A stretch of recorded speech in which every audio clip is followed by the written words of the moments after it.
올 1분기 삼성전자가 10분기 만에 가장 부진한 성적표를 내놨습니다.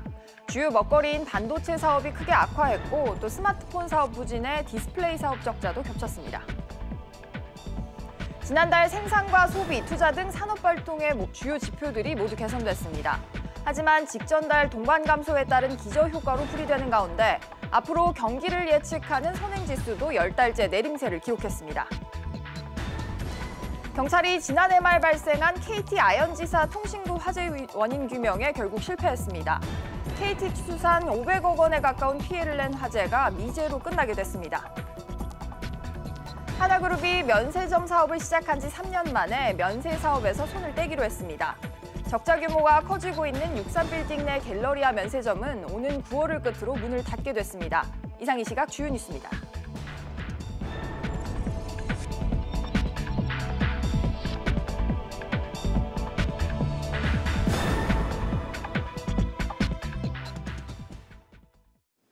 백브리핑 시시각각 오늘 삼성전자 1분기 영업이익 내용으로 첫 뉴스 시작합니다. 삼성전자가 오늘 확정 실적을 오전에 발표했는데요. 영업이익이 10분기 만에 최저치를 기록했습니다. 취재기자 연결해서 자세한 소식 들어봅니다. 서주연 기자. 네, 서주연입니다. 네, 삼성전자의 실적 어떻게 나왔습니까? 네, 삼성전자는 올해 1분기 매출 52조 원, 영업이익 6조 2천억 원의 확정 실적을 기록했다고 밝혔습니다. 매출은 지난해보다 13.5%, 영업이익은 지난해 같은 기간보다 60.1% 급감했습니다. 또 각 부문별 실적도 자세히 나왔죠? 네, 일단 반도체 부문이 급감한 4조 1천억 원의 영업이익을 보였는데요. 고객사들의 재고 조정에 따른 수요 감소로 실적이 하락한 것으로 분석됐습니다. 디스플레이 부문은 5,600억 원대의 적자를 냈는데요. 모바일 디스플레이 사업의 낮은 가동률과 대형 디스플레이 사업의 패널 판가 하락이 이유로 꼽힙니다. 핸드폰 등 무선 부문의 수익성도 지난해보다 떨어진 2조 2,700억 원에 그쳤습니다. 갤럭시 S10의 판매 호조에도 불구하고 중저가 시장의 경쟁이 심화된 탓으로 분석이 됩니다. 유일하게 실적이 개선된 가전 부문은 QLED, 초대형 TV 등 고부가 TV 판매 확대로 지난해보다 실적이 개선된 5조 4천억 원을 기록했습니다. 역시 이번 실적이 부진한 이유는 반도체 여파 악화 때문이라고 할 수 있죠. 앞으로 전망은 어떻습니까? 네, 1분기 D램의 평균 판매 가격은 20% 이상 하락했습니다. 삼성전자는 하반기에는 수요가 회복될 것으로 기대하고 있습니다만 장담하기 어렵습니다. 메모리 반도체의 의존도가 워낙 높기 때문에 D램과 낸드 플래시 가격 추이가 앞으로 삼성전자의 실적을 좌우할 것으로 보입니다. 지금까지 SBS CNBC 서주연입니다. 지난달 생산과 소비, 투자 등 산업활동의 주요 지표들이 반등했습니다. 취재기자 연결해서 자세한 소식 알아보겠습니다. 장가희 기자, 지난달에는 산업활동 관련 지표들이 전반적으로 개선이 된 겁니까? 네, 그렇습니다. 통계청이 발표한 3월 산업활동 동향을 보면 지난달 전산업 생산지수는 한 달 전보다 1.1% 증가했습니다. 전산업 생산이 증가한 원동력은 광공업과 서비스업이 개선됐기 때문입니다. 광공업 생산은 반도체, 금속 가공에서 늘었고 서비스업 생산은 보건과 금융 분야에서 증가했습니다. 소비도 개선됐습니다. 소매 판매액 지수는 화장품과 가전제품 판매가 늘면서 3.3% 증가했습니다. 이는 2015년 2월 3.6%를 기록한 이후 49개월 만에 가장 큰 폭으로 증가한 겁니다. 설비 투자는 10% 늘면서 24개월 만에 가장 크게 증가했습니다. 항공기 등 운송 장비와 기계류에 대한 투자가 늘어났기 때문입니다. 건설업체가 실제 시공한 실적을 금액으로 나타낸 건설기성도 한 달 전보다 8.8% 증가하며 2011년 12월 이후 최대폭으로 늘었습니다. 네, 이렇게 지난달 산업활동 지표는 전반적으로 개선이 됐지만 체감 경기는 여전히 부진한 모습이라고요. 네, 전반적인 경기 부진은 계속되는 모습입니다. 현재 경기를 보여주는 동행지수 순환변동치는 0.1포인트 하락해 12개월 연속 내림세를 이어갔습니다. 앞으로의 경기를 예측하는 지표인 선행지수 순환변동치도 0.1포인트 떨어졌습니다. 이 지수 역시 10개월 연속 하락세입니다. 두 지표가 10개월 연속 동반 하락한 건 통계 작성을 시작한 이후 처음입니다. 통계청은 2월의 지표가 워낙 안 좋았던 기저효과가 3월에 작용해 일시적으로 지표가 상승한 것으로 보인다며 동행, 선행지수 하락세를 보면 경기가 바닥을 쳤다고 하기에는 이른 시점이라고 밝혔습니다. 지금까지 SBS CNBC 장가입니다. 정부의 유류세 인하 폭이 현행 15%에서 다음 달 7일부터는 7%로 축소됩니다. 이에 따라 5월 7일부터는 휘발유 유류세는 리터당 65원, 경유는 리터당 46원, 액화 석유가스 부탄은 리터당 16원 오르게 됩니다. 전국 공동주택과 단독주택의 올해 공시가격이 확정 공개됐습니다. 서울 아파트의 경우 12년 만에 가장 많이 올랐는데요. 고가주택의 보유세 부담이 크게 늘어날 전망입니다. 강상 기자와 자세한 얘기 나눠보겠습니다. 네, 강 기자, 먼저 공동주택 공시가격부터 살펴보죠. 얼마나 올랐습니까? 네, 올해 전국 공동주택 공시가격은 지난해보다 5.24% 상승했습니다. 지난달 공시가격 잠정치와 비교했을 때는 조금 낮아진 수치인데요. 지역별로는 지난해 집값이 급등했던 서울이 14.02% 올라서 전국 최고 상승률을 기록했습니다. 예정가 인상률보다 역시 소폭 낮아졌지만 지난 2007년 이후 12년 만에 가장 높은 수준을 기록했습니다. 그렇군요. 개별 단독주택 공시가격도 지자체별로 공개가 됐죠. 네, 개별 단독주택 공시가도 오늘 공개가 됐는데요. 특히 마포구와 용산구 등을 중심으로 급격한 이렇게 상승세를 보이는 걸 보여주었습니다. 서울 마포구 연남동에 위치한 한 단독주택을 예로 들면 지난해 공시가격이 5억 2,300만 원에서 올해 9억 8,300만 원으로 약 2배 수준으로 늘었습니다. 정확한 주소는 공개되지 않았지만 국토부로부터 시정조치를 받은 이 8개 서울자치구 경우에서 456개 단독주택의 상당수는 지난달 열람 당시보다 조금 높아질 것으로 이렇게 예상이 됩니다. 오류 지적 건수가 300여 건에 달하는 강남구의 경우를 보면 지난 25일 부동산 공시가격위원회를 열고 이 공시가를 확정을 했고 성동과 마포 등도 공시가를 정정한 것으로 전해졌습니다. 국토부는 이 8개 자치구 외에 서울 지역 나머지 17개 구에서도 자체적으로 오류를 검토해서 오늘 공시가격에 반영을 했고 이렇게 앞으로도 진행하고 있다고 설명을 했습니다. 아무래도 공시가격이 이렇게 오른 만큼 집주인들의 세부담도 늘어날 수밖에 없을 것 같은데요. 네, 그렇습니다. 이 통상 보유세 인상률은 이 공시가격 인상률보다 좀 큰 것으로 보통 알려져 있는데요. 이게 이유가 뭐냐면 재산세 같은 경우에 공시가격이 일정 금액을 넘을 때마다 계단식으로 이렇게 세율 자체가 오르고 있고 또 공시가격이 9억 원을 넘으면 종부세 대상이 되기 때문에 이렇게 부담이 이어지고 있는 겁니다. 서울 서초구 서초동의 전용 면적 84제곱미터 기준 아파트를 예로 들어봤을 때 공시가격이 지난해 15억 400만 원에서 올해 19억 400만 원으로 올랐습니다. 이에 따라 이 주택의 보유세는 지난해 635만 원에서 927만 원으로 50%가량 뛰게 되는 겁니다. 특히 올해 공시가격이 9억 원을 초과해서 종부세를 내는 곳이 전국적으로 좀 크게 늘어날 전망인데요. 이 서울의 경우에서 9억 원 초과 고가주택이 올해 20만 4,500여 가구로 지난해 13만 5천여 가구보다 51%나 늘게 됐습니다. 강 기자, 그런데 이렇게 공시가격이 확정이 됐는데 여전히 깜깜이 산정이라는 지적이 나오고 있는 건 왜 그런 겁니까? 네, 이 공시가격 상승률과 이 시세 반영률이 좀 들쭉날쭉하기도 하고 형평성에 맞지 않는다는 말이 계속 나오고 있는 건데요. 이런 목소리가 큰데도 정확한 산정 기준과 이 시세가 얼마인지를 공개해주지 않고 있기 때문에 이런 논란이 좀 더 커지고 있는 겁니다. 단지별로 공시가격 인상률 차이가 크고 이 같은 단지인데도 말씀드렸다시피 인상률과 시세 반영률이 제각각인 경우가 있기 때문인 건데요. 이달 4일까지 접수된 공동주택 공시가 이의 신청 건수는 2만 8천여 건으로 지난 2007년 이후 12년 만에 역시 최대 규모를 기록했습니다. 이 집주인과 전문가들의 거듭된 요청에도 이 정부가 시세 정보를 정확히 공개하지 않음으로써 이렇게 논란이 해소되지 않는 모습입니다. 정부는 다음 달 말까지 이의 신청을 또 받을 예정입니다. 네, 강 기자 잘 들었습니다. 대규모 통신 대란을 불러온 KT 아현지사 화재 기억나실 텐데요. 5개월간 내사를 벌여온 경찰이 결국 원인을 규명하지 못하고 사건을 종결하기로 했습니다. 취재기자 연결합니다. 윤지혜 기자. 네, 윤지혜입니다. 네, 지난해 11월에 발생했던 KT 화재 조사 결과 어떻게 나왔습니까? 네, 서울 서대문 경찰서는 오늘 지난해 11월 24일 발생한 KT 아현지사 지하통신구 화재 사건 조사 결과를 밝혔는데요. 10시간에 가까운 장시간 화재로 현장이 훼손되면서 원인을 규명하지 못했다고 밝혔습니다. 다만 폐쇄로 CCTV상 출입자가 통신구 내에 출입한 사실이 없는 등 방화의 혐의점은 발견되지 않았다고 덧붙였습니다. 서대문 경찰서는 지난해 화재 발생 직후 수사 전담반을 편성해 국립과학수사연구원 등이 참여해 현장 조사와 합동회의를 열었습니다. KT 지사 통신구 관리자 등 관련자 21명에 대해서도 내사를 진행했지만 정확한 발화 지점을 찾지 못했다고 말했습니다. 그렇군요. 그런데 화재 발생 당시에 또 소비자들과 주변 상권의 피해가 좀 상당하지 않았습니까?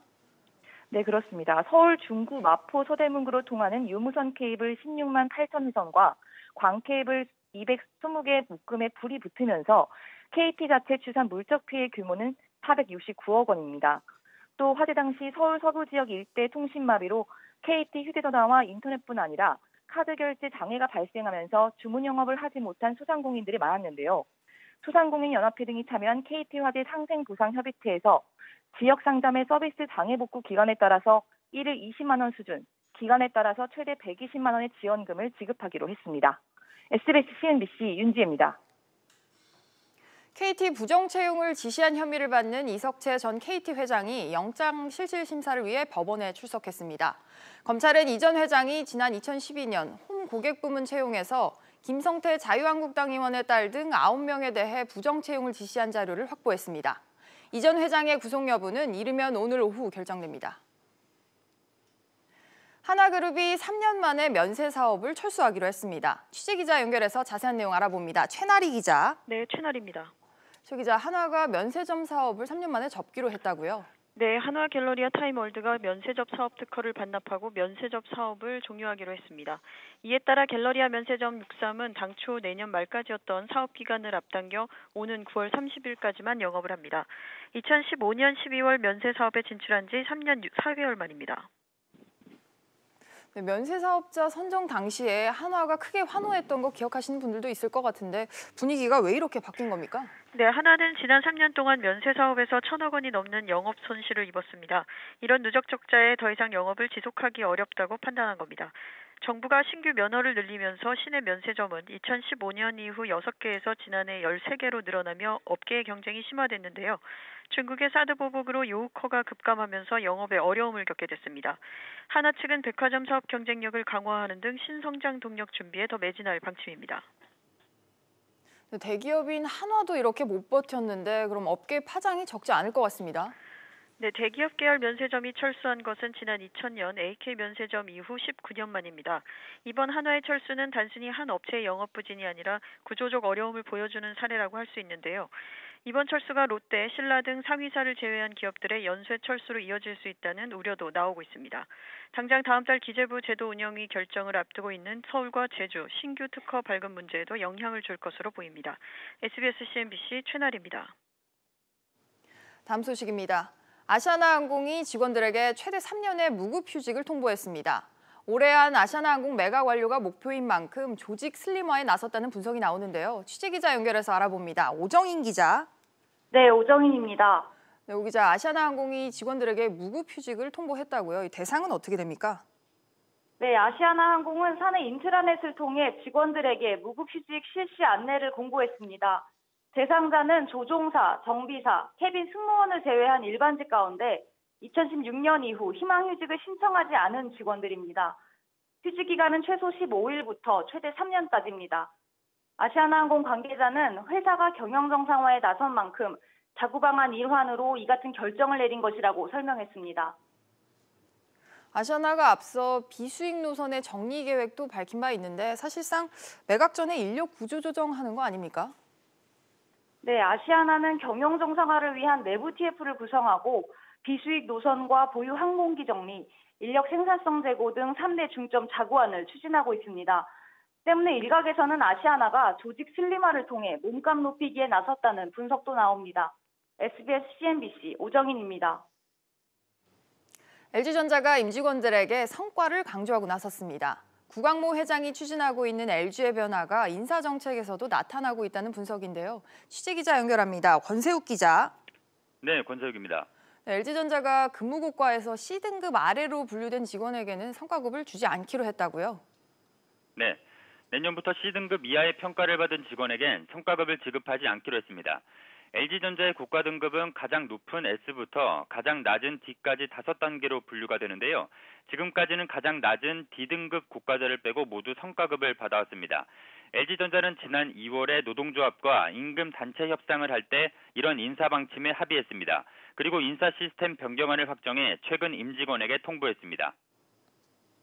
그런데 이렇게 성과급뿐만 아니라 진급을 제대로 못하면 기본급도 동결이 된다고요? 네, 기본급 체계는 지난해부터 바뀌었습니다. 4년 연속으로 진급이 누락되면 기본급을 올리지 않기로 했습니다. 물가 상승률을 기반으로 기본급을 인상하는 관행이 깨진 겁니다. 지난해 진급을 하지 못했는데 내후년까지도 진급을 못하면 기본급이 오르지 않게 됩니다. 그렇군요. LG전자가 이렇게 인사 시스템 개선에 나선 이유는 뭡니까? 구광모 LG 회장의 변화 주문이 인사정책에 반영된 것으로 해석됩니다. LG전자는 반대로 고성과자들에게는 파격적인 대우를 하기 위한 방안을 마련 중인 것으로 전해졌습니다. 이런 변화에 따라 AI, 전장 부문 등을 중심으로 한 인력 재배치도 뒤따를 것으로 보입니다. LG그룹은 LG전자에 새 인사 시스템을 적용한 뒤 이를 계열사 전반으로 확대할 전망입니다. SBS CNBC 권석입니다. LG화학이 경쟁사인 SK이노베이션을 상대로 소송을 걸었습니다. 2차 전지 핵심 기술을 빼갔다는 이유에서인데요. 자세한 내용 취재기자 연결해서 알아봅니다. 김성훈 기자. 네, 김성훈입니다. 김 기자, LG화학이 SK이노를 상대로 법적 대응에 나섰다고요? 네, LG화학은 미국 현지 시간으로 29일 국제무역위원회와 델라웨어주 지방법원에 SK이노베이션을 영업비밀 침해로 제소했다고 밝혔습니다. 국제무역위원회에는 관련된 SK배터리 제품의 미국 내 수입 금지를 요청했습니다.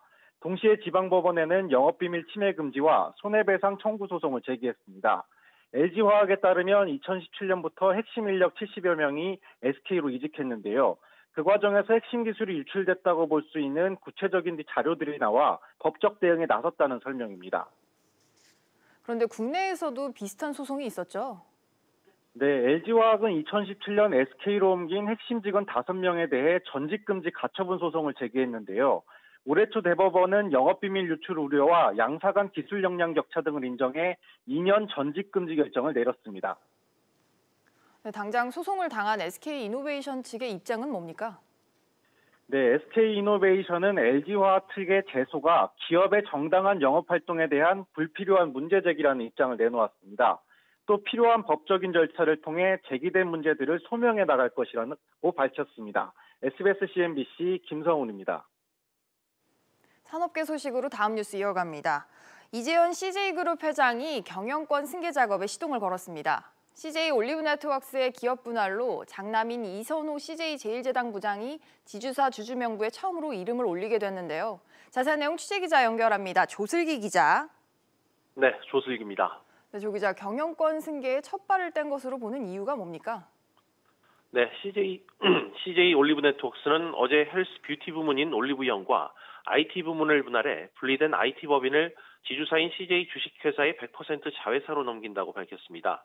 이 과정에서 자회사 편입을 위한 주식 교환이 이루어지는데요. 장남 이선호 부장이 보유한 지분을 내주고 CJ 주식회사 지분을 받게 되는 겁니다. 주식 교환 비율은 약 1대 0.54인데요. 올리브네트워크스 지분 17.97%를 보유하고 있던 이선호 부장은 이번 주식 교환을 통해 지주사 지분 2.8%를 받게 됩니다. 그동안 업계에서는 올리브네트워크스가 경영권 승계의 연결고리 역할을 할 것으로 보는 관측이 많았는데요. 이번 분할로 신호탄을 쐈다는 분석이 나옵니다.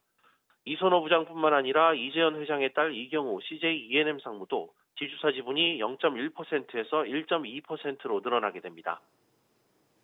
그런데 이번 기업 분할이 경영권 승계뿐만 아니라 일각에서는 다른 의도도 있다는 분석이 나오죠.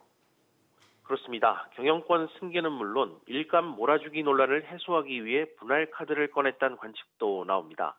CJ 올리브네트워크스의 IT 부문이 그룹 지주사의 자회사로 편입되면서 그동안 지적됐던 높은 내부 거래 비율이 낮아질 것으로 보입니다. CJ그룹은 이번 결정에 대해 IT 사업 부문을 신성장 사업군으로 키우기 위한 절차일 뿐이라며 확대 해석을 경계하고 있지만 경영권 승계와 일감 몰아주기 해소 두 가지 이슈를 동시에 해결하기 위한 결정으로 보는 시각이 많습니다. 지금까지 SBS CNBC 조슬기입니다. SK텔레콤의 자회사 SK브로드밴드와 티브로드의 합병법인에 미래에셋대우가 재무적 투자자로 참여해 3대 주주로 올라섭니다. 이에 따라 태광그룹의 오너 일가는 현금을 챙길 수 있게 됐는데요. 취재기자 연결해서 알아봅니다. 김성현 기자. 네, 김성현입니다. 김 기자, 미래에셋대우가 SK브로드밴드와 티브로드 합병법인의 주식을 매입하기로 했다고요?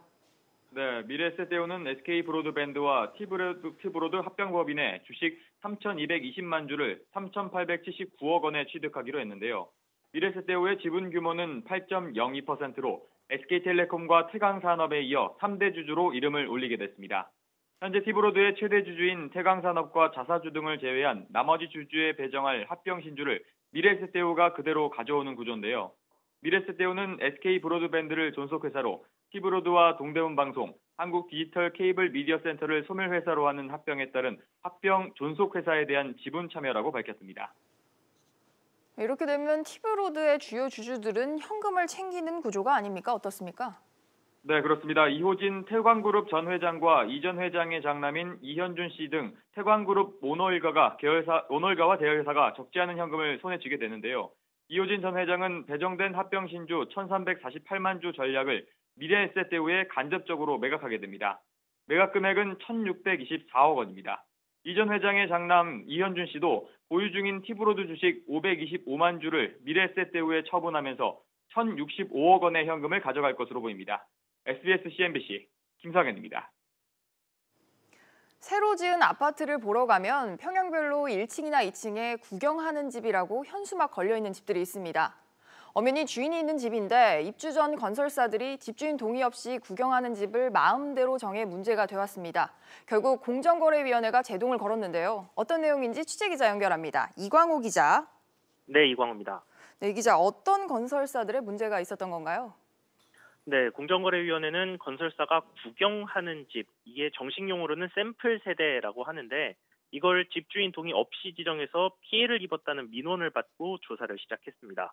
지난해 시공능력평가액 기준으로 상위 30개 건설사의 약관을 검토했는데 그중에서 10곳에 문제가 있었습니다. 대림산업과 대우건설, 쌍용건설과 GS건설 등 대형 건설사 상당수가 포함됐습니다. 이들 건설사 약관에는 일부 세대를 샘플 세대로 사용할 수 있다면서 이 경우 계약자의 동의를 받은 것으로 간주한다고 되어 있었습니다. 그러다 보니 입주자는 자신의 집이 샘플 세대로 쓰였다는 사실을 알지 못하다가 입주 시점이 돼서야 구경으로 인한 흠집 등을 발견하는 경우도 있었던 셈입니다. 네, 샘플 세대 입주자로서는 굉장히 황당할 수밖에 없는 것 같은데 공정위 판단은 어떻습니까? 네, 공정위는 집주인 의사와 상관없이 이 샘플 세대를 지정한 것, 그리고 아무래도 많은 사람이 드나드니까 파손 등의 피해가 생길 가능성이 높은데도 사후 관리 조항이 없는 것 등을 불공정한 부분으로 꼽았습니다. 고객의 권리를 제대로 된 이유도 없이 제한하는 조항이기 때문이라는 건데요.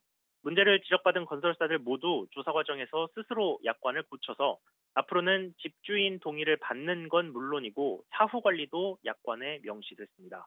지정된 약관은 향후 아파트 분양 계약을 체결할 때부터 적용됩니다. 지금까지 SBS CNBC 이광호입니다. 고용노동부가 비정규직 근로자 불법 파견 혐의를 받는 한국GM에 대해 강제 수사에 나섰습니다. 고용부는 오늘 인천에 위치한 한국GM 본사 등을 압수수색해 협력업체 소속 비정규직 근로자들을 인천 부평공장으로 불법 파견한 정황과 자료 등을 확보한 것으로 알려졌습니다. 전국 금속노조 한국GM 부평 비정규직지회는 카허카잼 사장 기소를 요구하면서 지난해 12월부터 인천지방검찰청 앞에서 천막농성을 이어가고 있습니다. 11시 53분 현재 국내 증시 양 지수 모두 하락세 보여주고 있습니다. 코스피 0.94% 내림세 2,195포인트에 거래되고 있고 코스닥 역시 0.12% 내림세입니다. 749포인트에 거래되고 있습니다. 오늘 주목해보실 종목들 차례대로 살펴보겠습니다. 우선 삼성전자입니다. 지금 실적이 발표가 됐는데요. 앞서 예고한 대로 영업이익이 60%가량 감소했습니다. 삼성전자 현재 1%가량 하락세 보여주고 있고요. 삼성바이오로직스 같은 경우에도 분식회계 의혹과 관련해서 삼성바이오에피스 직원 2명이 구속됐습니다. 지금 수사에 새로운 국면을 맞았는데요. 삼성바이오로직스 2% 내림세 보여주고 있습니다. 또 한화 같은 경우에도 계속해서 내림세입니다. 갤러리아 면세점 63을 철수한다는 소식이 올라오면서 현재 1.65% 내림세 보여주고 있고요. LG화학과 SK이노베이션도 동반 하락세 보여주고 있습니다. LG화학이 배터리 저가 수주를 놓고 SK이노베이션과 지금 법적 대응을 벌이고 있는데요. LG화학 현재 1.92% 내림세, SK이노베이션도 2.67% 내림세 보여주고 있습니다. 지금까지 증시 상황이었습니다. 오늘 오전 뉴스는 여기까지입니다. 여러분 고맙습니다.